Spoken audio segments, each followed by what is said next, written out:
अस्सलाम वालेकुम फ्रेंड्स, उम्मीद करता हूँ आप सब खैरियत से होंगे। फ्रेंड्स, मैंने आपको पिछली वीडियो में बताया था कि आप पाक नेवी जॉब्स के लिए अप्लाई कर सकते हैं या नहीं। एलिजिबिलिटी क्राइटेरिया बताया था कि कौन से स्टूडेंट अगर मैकेनिकल के इंजीनियरिंग के स्टूडेंट्स हैं, इलेक्ट्रिकल इंजीनियरिंग के स्टूडेंट्स हैं, वो अप्लाई कर सकते हैं कि नहीं, वो मैंने आपको पिछली वीडियो में बताया था। और मेडिकल्स के लिए जो बताया था वो फीमेल्स अप्लाई कर सकती हैं। तो फ्रेंड, अगर आपने वो वीडियो देखनी है तो उसका लिंक मैंने डिस्क्रिप्शन में डाल दिया, आप वहाँ से वीडियो देख सकते हैं। तो आज मैं आपको इस वीडियो में बताऊंगा कि आपने इसमें अप्लाई कैसे करना है। ऑनलाइन अप्लाई करना भाई कुछ लोगों के लिए डिफ़िकल्ट है, तो उसमें अप्लाई आपने कैसे करना है ये आज मैं आपको इस वीडियो में बताऊंगा। आपने वीडियो स्टेप बाय स्टेप देखनी है ताकि आपको अप्लाई करने में कोई मुश्किल ना हो। आपने फिर क्या करना है भाई, गूगल पे आना है, आपने टाइप करना है स्मार्ट जॉब्स, जैसे मैंने आपको पिछली वीडियो में कहा था।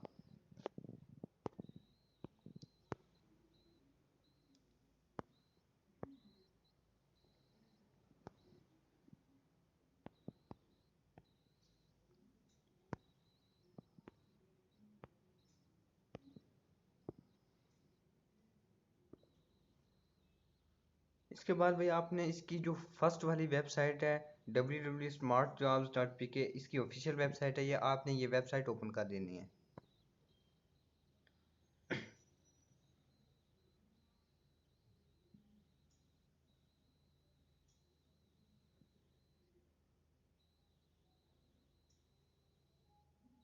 तो ये वेबसाइट ओपन हो जाएगी भाई। आपने फिर सीधा नीचे आ जाना, यहाँ पे आपने ढूंढना है नेवी जॉब्स का ऑप्शन।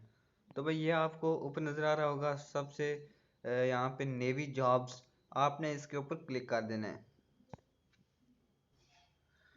तो फिर भाई आपने यहाँ पे अप्लाई कैसे करना है और कौन सी जॉब्स है, नेवी जॉब्स है भाई, यहाँ पे देखें जॉइन पाक नेवी, आपने इसके ऊपर क्लिक कर देना है।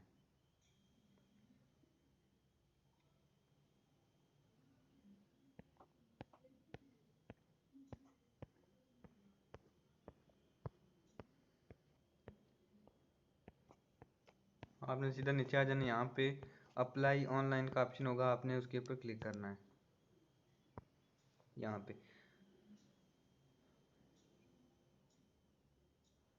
तो भाई ये इसका रजिस्ट्रेशन फॉर्म आ गया।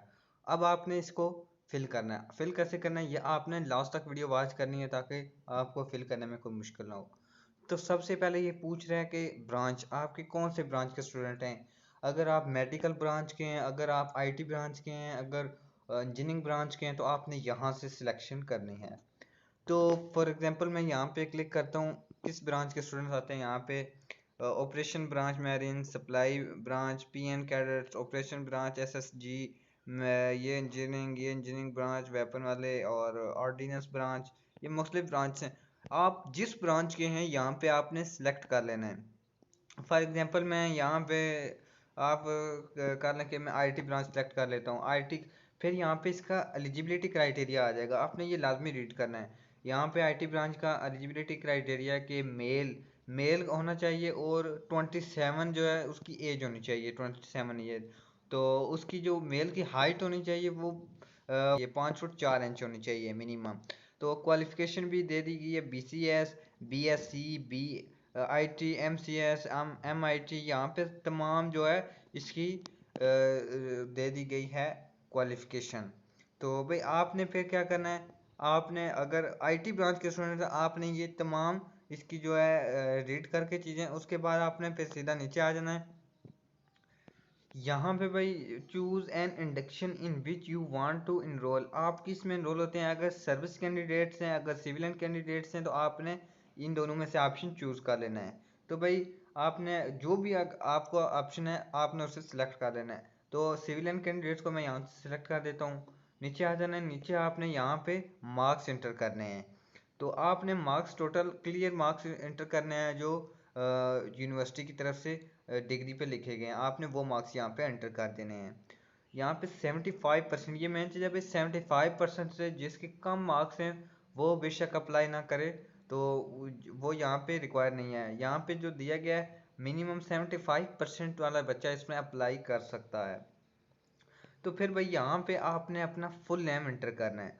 आपने फुल नेम यहाँ पे एंटर कर देना है। जैसा कि मैं अपना फुल नेम लिख देता हूँ, मोहम्मद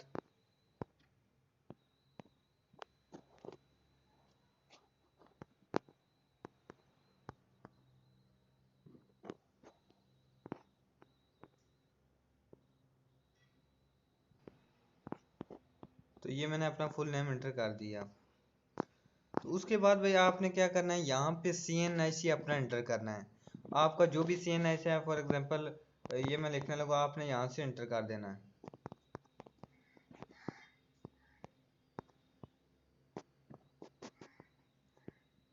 CNIC एंटर करने के बाद यहाँ पे फादर गार्डियन है, यहाँ पे आपको ये स्टार का एक आइकन नज़र आ रहा होगा छोटा सा। तो ये इसका ये मतलब है कि ये लाजमी है, ये बहुत लाजमी है, आपने यहाँ पे लाजमी लिखना है। तो यहाँ पे आपको नीचे स्टार का बटन ही नज़र आ रहा होगा, ऊपर जो छोटा सा स्टार बना हुआ है। तो यहाँ पे बेशक ये ऑप्शनल है, आप लिखें या ना लिखें, फादर गार्डियन CNIC। यहाँ से आपने भाई अपना जेंडर सेलेक्ट कर लेना है। उसके बाद डेट ऑफ बर्थ आपने करेक्ट डेट ऑफ बर्थ लिखनी है। तो उसके बाद भाई डेट ऑफ बर्थ आपने कैसे लिखनी है, पहले डे लिखना है, फिर मंथ लिखना है, फिर ईयर। ये ना हो आप पहले मंथ लिख दें, फिर डे लिखें, फिर ईयर लिखें, इस तरह भाई गड़बड़ हो जाएगी। उसके बाद भाई ये एज रिलैक्सेशन, यहाँ पे आपने इसे रीड कर लेना है। Check this only if you are eligible, otherwise leave this empty. Read eligibility criteria above for detail. आपने एज अपनी देख लेनी है कि आप एलिजिबल हैं कि इसके लिए या नहीं। अगर एलिजिबल नहीं है तो आप इसमें अप्लाई मत करें। उसके बाद भाई हाइट का ऑप्शन आ रहा है, आपने यहाँ से हाइट चूज़ कर लेनी है। यहाँ पे जो मिनिमम हाइट दी गई है 5.4 इंच दी गई है, 5 फुट 4 इंच। आपने यहाँ से सिलेक्ट कर लेनी है। फॉर एग्जांपल आप जिस भी हाइट के आपने नीचे से ये यहाँ पे दी गई है, आपने यहाँ से सिलेक्ट कर लेनी है। मैं 5.4 को सिलेक्ट कर लेता हूँ। यहाँ पे मैरिटियल स्टेटस पूछ रहा है, सिंगल है मैरिड, तो आपने यहाँ से सिलेक्ट कर लेना है। तो यहाँ पे भाई सिंगल है तो सिंगल सेलेक्ट करें, मैरिड है तो मैरिड सेलेक्ट कर लें। तो ये मैंने सिंगल सेलेक्ट कर लिया। तो फिर भाई आपका यहाँ पे पूछ रहा है कि आपका कौन सा मज़हब है। भाई यहाँ से हमारा तो इस्लामी मज़हब है, तो यहाँ से आप इस्लाम सेलेक्ट कर लें। यहाँ पे आपका फ़िक्र पूछ रहा है, आप कौन से फ़िक्र के हैं, सुन्नी हैं या शी हैं। आप जिस भी फ़िक्र के हैं आप यहाँ से सिलेक्ट कर लें। फॉर एग्जांपल भाई मेरा तो सुन्नी है, तो मैं यहाँ से सुन्नी सेलेक्ट कर दूँगा। फिर नीचे आ रहा है कि रूरल है कि या अर्बन है, आप शहर के हैं या किसी गांव के हैं, तो आपने यहाँ से सिलेक्ट कर देना है। तो रूरल यहाँ पे दिया भी गया है। रूरल का मतलब है if you belong to village, अगर आप विलेज से किसी गांव से बिलोंग करते हैं तो रूरल हो जाएगा। फिर टाउन, टाउन और विलेज एक। फिर पूछ रहा है कि अगर आप तहसील से या किसी शहर से बिलोंग करते हैं तो अर्बन आ जाएगा। फिर आपने यहाँ से सिलेक्ट कर देना। तो ये रूरल मैंने सिलेक्ट कर दिया। तो यहाँ पे प्रोविंस आप का सूबा कौन सा है, आपने यहाँ से सिलेक्ट कर लेना है। अगर आपका पंजाब है, सिंध है, बलूचिस्तान है, फाटा है, आज़ाद कश्मीर है, गिलगित बल्तिस्तान है, आपने यहाँ से सिलेक्ट कर लेना है। तो नीचे डोमिसाइल डिस्ट्रिक्ट, आपका जो डोमिसाइल है वो किस डिस्ट्रिक्ट का है, आपने यहाँ से डिस्ट्रिक्ट भी चूज कर लेना है। यहाँ से मैं ये FR कोहाट चूज कर रहा हूँ। आपने ये अपना जो डिस्ट्रिक्ट है यहाँ से चूज कर लेना है। ये भाई नीचे पोस्टल एड्रेस, आपने पोस्टल एड्रेस यहाँ पे करेक्ट इंटर कर देना है। उसके बाद मोबाइल नंबर का ऑप्शन है। मोबाइल नंबर आपने वो लिखना है जो मोबाइल नंबर आपका ऑफिशियल हो। आपका वो मोबाइल नंबर यहाँ पे इंटर नहीं होना चाहिए जो कि आपका जोंग से टेलीनार में कन्वर्ट हुआ हो या टेलीनार से जोंग में कन्वर्ट हुआ हो। आपने वो मोबाइल नंबर यहाँ पे नहीं लिखना। यहाँ पे सिलेक्शन सेंटर, भाई आपने यहाँ से अपने सेंटर की सिलेक्शन करनी है। अगर आप लाहौर के हैं, एबटाबाद के हैं, रावलपिंडी के हैं, आपको जो भी सेंटर करीब पड़ता है आपने वो यहाँ से सेंटर सिलेक्ट कर देना है। अगर आप मुजफ्फराबाद के हैं तो आपने मुजफ्फराबाद सेलेक्ट कर लेना है, कोई भी आपको सेंटर करीब पड़ता है। उसके बाद यह आपने दोबारा अपने एहतियातन आपने ये रीड कर लेनी है, कोई गलती ना हो जाए इसमें, आपने ये लाजमी रीड कर देनी है। यहाँ से रीड करके आपने फिर नीचे सबमिट फॉर्म को क्लिक करना है। जब आप सबमिट फॉर्म पे क्लिक करेंगे तो आपका फॉर्म सबमिट हो जाएगा। तो उसके बाद भाई आपको मैसेज आएगा 2 दिन बाद या 1 वीक के बाद आपको मैसेज आएगा कि आपका इस तारीख को टेस्ट है। तो भाई आपने फिर अपने सेंटर में जाकर टेस्ट देना है। तो फ्रेंड ये थी हमारी आज की वीडियो। उम्मीद करता हूँ आपको ये वीडियो पसंद आई होगी। पसंद आई तो कर दीजिए लाइक, कर दीजिए शेयर। उम्मीद करता हूँ आप हमारे चैनल को भी सब्सक्राइब करेंगे और साथ ही दिए बेल आइकन को लाजमी प्रेस कर दीजिए। इजाज़त दीजिए, अल्लाह हाफिज़।